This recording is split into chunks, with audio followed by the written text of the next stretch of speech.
Good day. My name is Shravan, and today we are going to talk about cloud computing orientation. When I'm meeting a lot of people from the freshers range till experienced, a lot of people have questions about how they can start their careers about in cloud computing.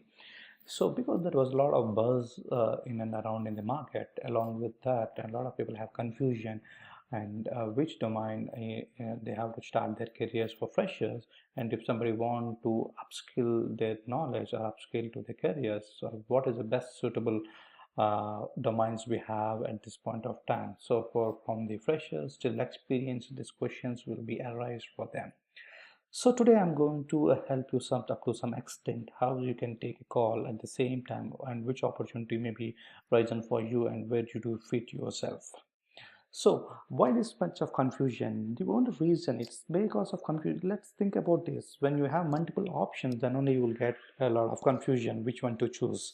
In the same way, in cloud computing also, it is happening in the same thing. If you look at from the Microsoft till Amazon till Cisco and any big companies, most of the big companies from the e-commerce till the technology-based companies are talking about cloud computing. That's where the lot of people are getting attention, whether how they can scale up this. So if you look at today, we're going to briefly discuss about what is the service model, what are the deployment models, and how do you qualify which product can suit which cloud computing environments. So let's get into that. And before getting into anything, right, we need to really understand some of kind of definition standpoint.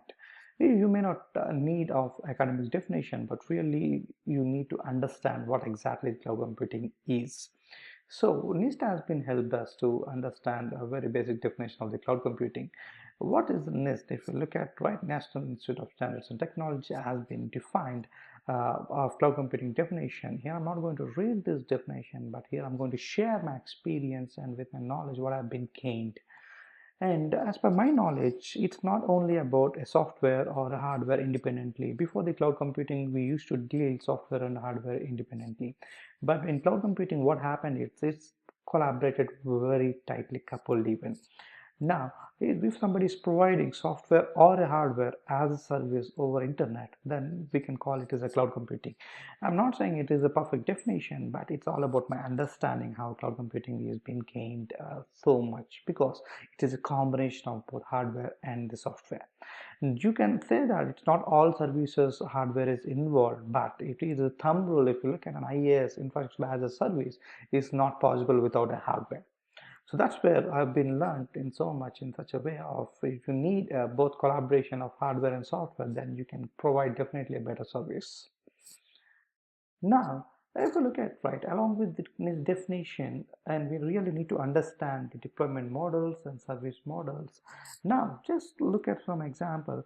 If somebody is walking into your office and they're trying to sell their product, saying their product is fully compatible or fully modeled in the cloud computing, then how you can justify or how they can justify or how you do quantify it? Okay, it really supports the cloud computing. How it can be doable. Now, by the end of this slide, I'm going to help you how this can be taken forward. Now, if you like just a practical example, you have a 500 square yards land. Assume you owned it. Now you want to plan to construct a house. You may have different form factors to decide whether you want to build an independent house or duplex house or triplex house or give it for development for an apartment. There may be a lot of ways you can consider while taking a decision. It's exactly the same thing. It's all based on what money you may have or what is the people you're going to stay and what is your future business plan. So there are a lot of form factors you're going to consider to choose which is the best bet for you with that 500 square yard land. In the same way, in cloud computing, if you want to start with it, you have to really thoroughly check yourself what could be best possible thing for you may require to start a cloud computing.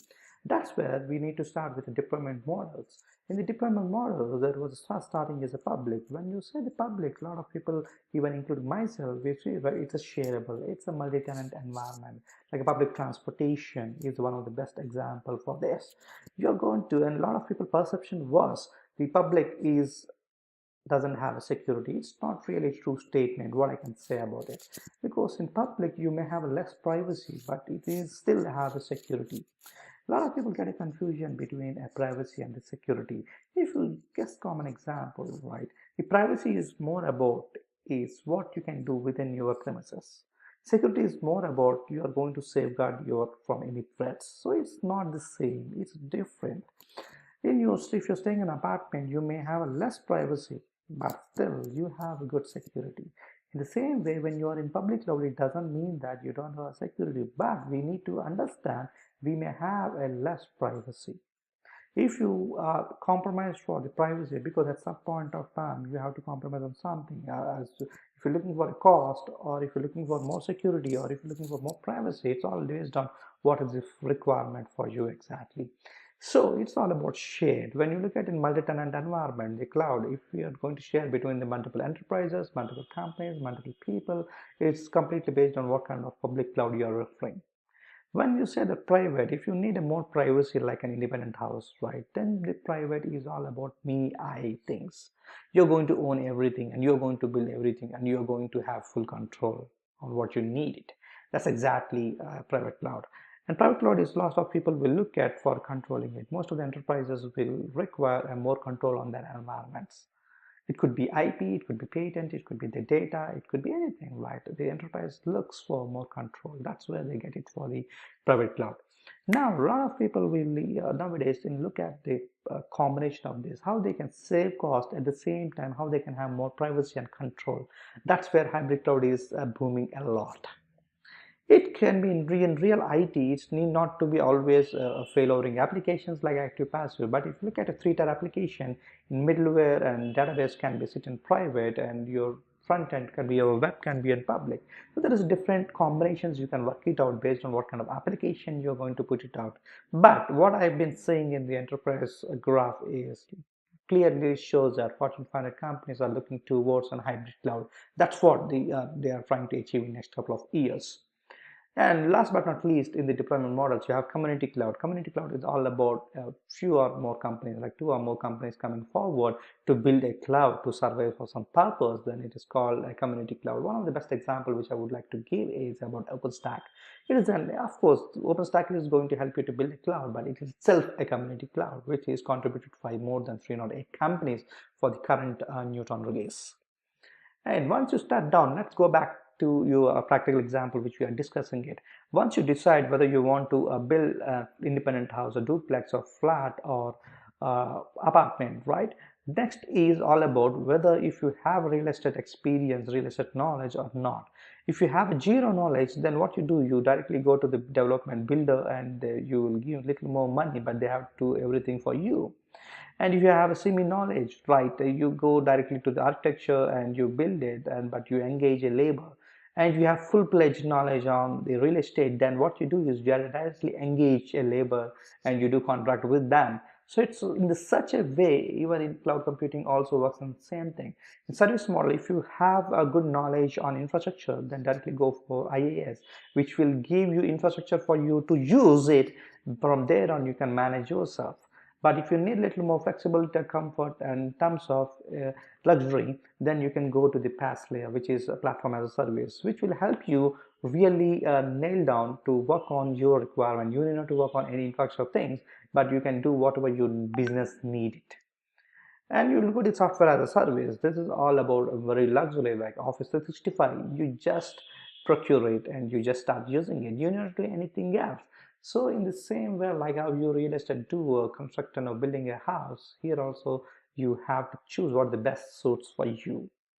And as I was asking the question when I was talking about how you can qualify any product which suits a cloud computing, it's all about what kind of characteristics that application have. So what I recommend and what I've been saw is if you have at least these five characteristics for your application, then really that application can qualify for the cloud. One of the best is on-demand self-service, because application should not be dependent on somebody to wait for you to do something. It has to be self-sustainable. It has to be self-service. Whenever you need it, you should be able to access it. You should be able to do it on your own. That's what self-service. Like an example, right? If you look at in India, we used to book railway tickets or bus tickets. We have to stand in a queue. But now we have an IRCTC portal, we have a Red Bus, and we have different portals we came in, which will give you more power and more rights and more authority to do whatever you want and whenever you want. That's exactly self-service which I'm referring it. Next is broad network access. When you look at a broad network access, it's not about one to many or many to one.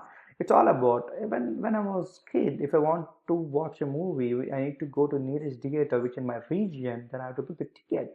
But now when I'm sitting even in one region, I can book tickets for other region and I can pass it to somebody else. That means irrespective of where I am, I'm no more a geometrical certain things. I can do whatever I need it irrespective of which location I'm from. That's exactly broad network access mean. Then is resource pooling. You know, right? When we're looking at a multi-tenant structure, definitely we are going to share the resources. When you want to share the resources, definitely before sharing it, you have to resource pooling has to be happen, just like as a car pooling. Now, once you have resource pooling, this is going to use your virtualization technologies. Could be VMware, could be ESX, could be Hyper-V, could be any other technologies. But the major objective for the virtualization is to resource pool. Next is rapid elasticity. Traditional technologies, whatever you have been done so far, it's more about they talk about auto scaling or scaling capabilities, elasticity. But I don't deny that. But the challenge with that is they'll more talk about the upscaling, not downscaling it. When I want to increase memory, they are very happy to do that. When I want to decrease memory, they are not supporting that because it's not what their business is.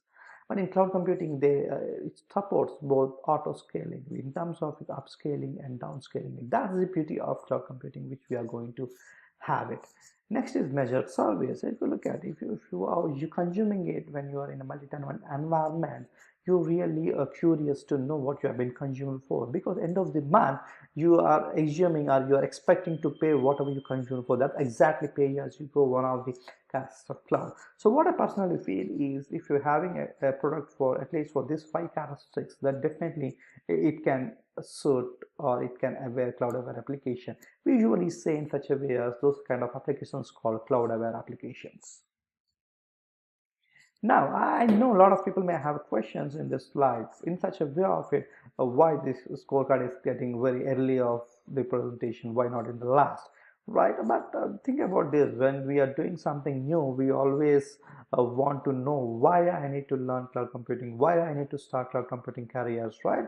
So that's why I'm to be more curious, interesting myself, I would like to put the scorecard at the upfront itself in the session so that you'll have a better possible reasons to start your careers in cloud computing, of course, to learn cloud computing in parallel. Now, when you look at the benefits, obviously it's cost saving. Let's just imagine there is no Facebook or there is no YouTube, there is no other any social media platforms. Then how you're going to talk with hundreds, thousands of people? Definitely you have to use your traditional methodologies like sending an SMS, sending telegrams, letters, right? It costs you. I'm not saying now it is for zero cost, but at least it's cost saving, because if you want to send an invitation for 1,000 people, just assume how much it costs in traditional way. Of course, it may have a interaction of physical things, but now it's a lot of people are using this medium as a Facebook to send their personal invitations to their close friends. So they're totally reducing the cost. And if business agility is the next important factor where a lot of people will look into considering the cloud computing. Now, when you say agility means it continuous changes, a continuous molds.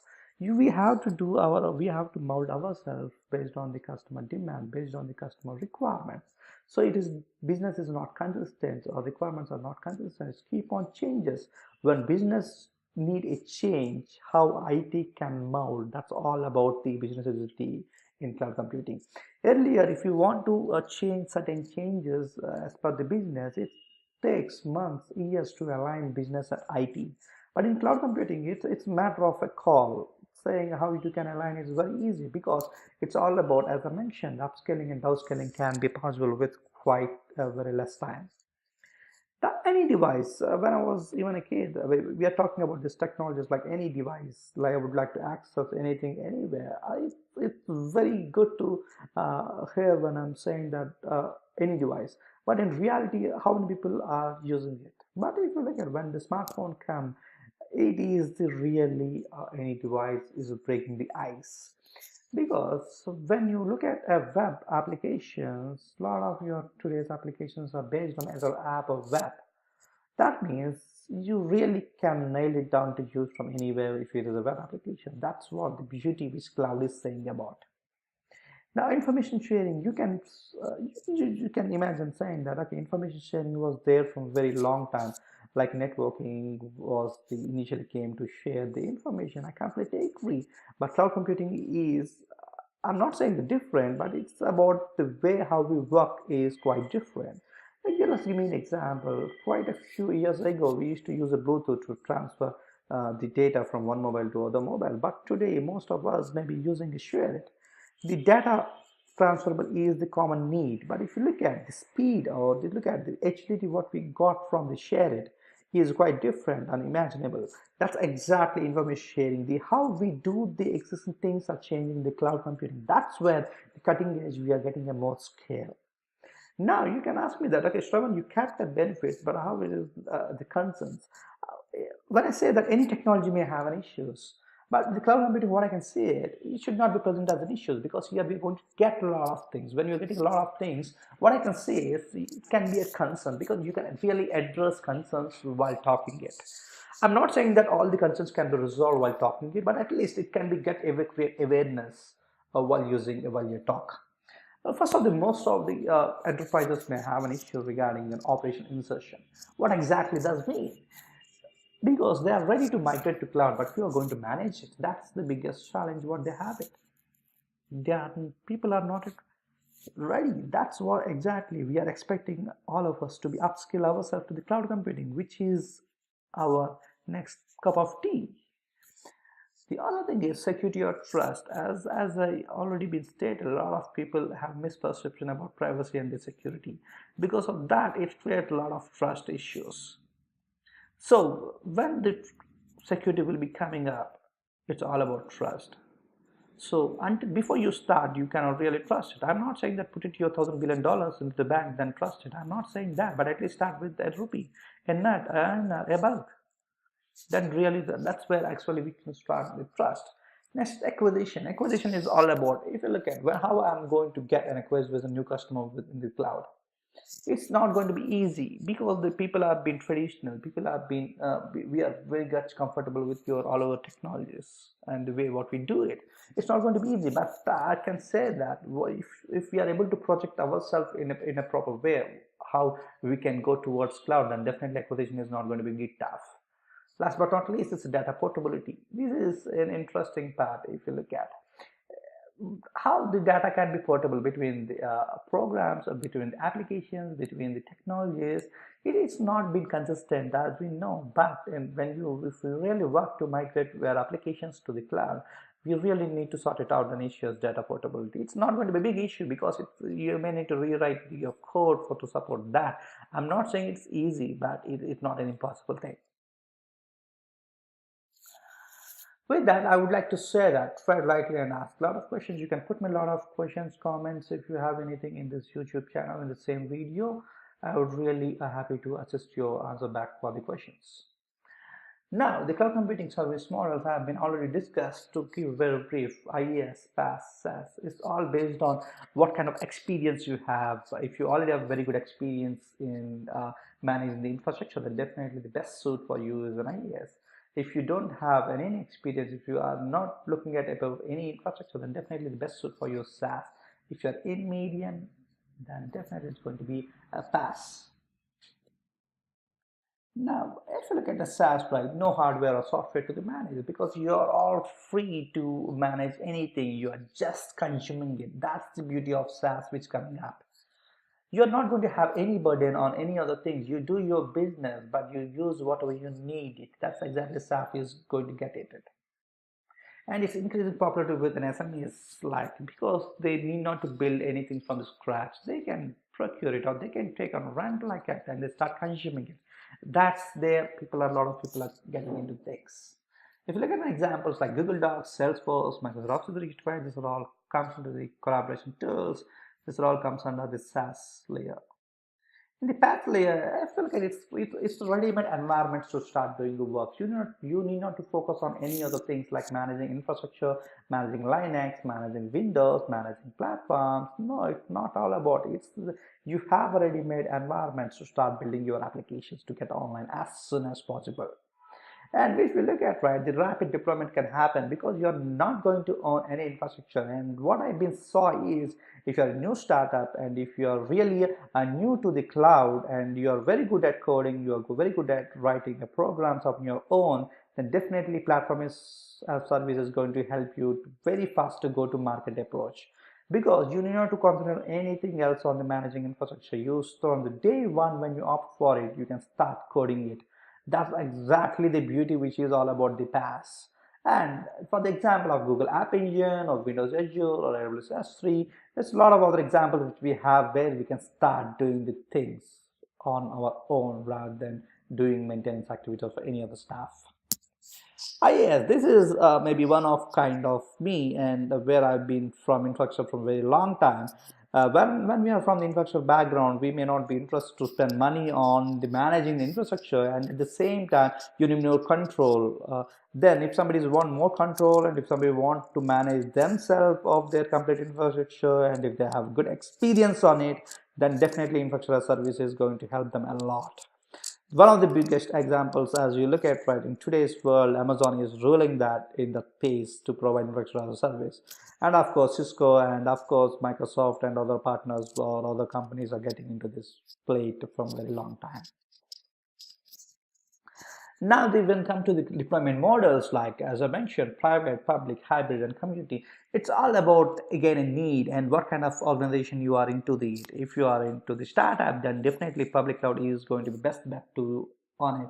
And if you are in enterprises, then most of the enterprises who are looking to the private, I don't comment on the companies which private clouds or public clouds migrations are happening, but as a scenario oriented, as a ratios wise, what I would like to say is most of the enterprises will opt for a private cloud for their own reasons. And a hybrid cloud, this is, as I mentioned already, been most of the organizations are looking towards an hybrid cloud. One of the best use case I recently saw for most of the customers who are at DR. That was the best use case. They are using DR in a hybrid cloud. And it's very been interesting part which I'll discuss in coming videos. Now the private is on-premises cloud, and everything is managed by me on us, like server virtualization, highly available storage. This is all like because every equipment will be under your private cloud owned by you. That means assets is you. That's what it feels comfortable by a lot of enterprises. And public cloud, you are going to opt for the services from different providers based on your need. It could be mail, it could be application, it could be web, it could be platform. You name it, whatever you need it. Nowadays, most of the providers, vendors are providing most of the services which you need in the cloud, in the public cloud. And a hybrid is a combination of these things. You can enable VPN tunnels like in AWS. If you look at right, you can have your own VPC with hardware VPN tunnel. You can have direct connectivity between that if you want to use a direct connect. So there is a lot of ways to manage a hybrid cloud. And the best bet what you can do is in hybrid cloud going forward is going to be an icebreaker for a lot of worth-breaking applications. Now, you may just observe this picture for a couple of seconds. What do you feel? For me, when I look at right, this is exactly kind of a boutique, kind of a showroom, small showroom, right, where I can pick some of the dresses and I can do trials and I can pay the bills and do that. And this is exactly kind of a showroom. Here, what is nobody is going to enforce me to take this or take that. And it's all the flexibility I have is get into the showroom and choose whatever I needed and buy it and walk through out of it whatever I need. That's I'm very happy because nobody is going to enforce me to do this or do that.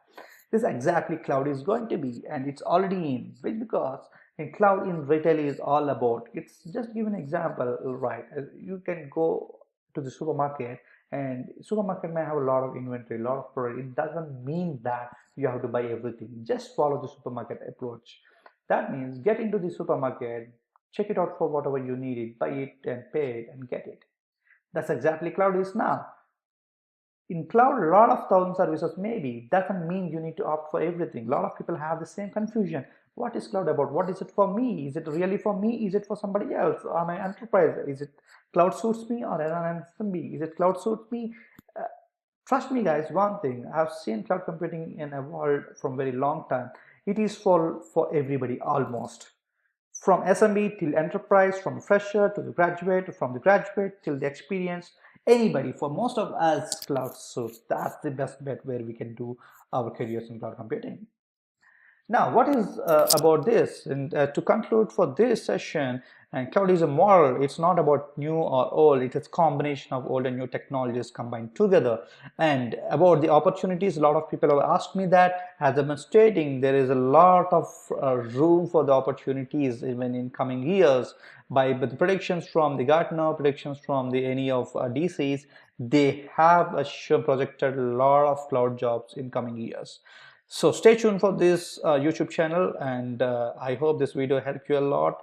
And thanks a lot, guys. Have a great day.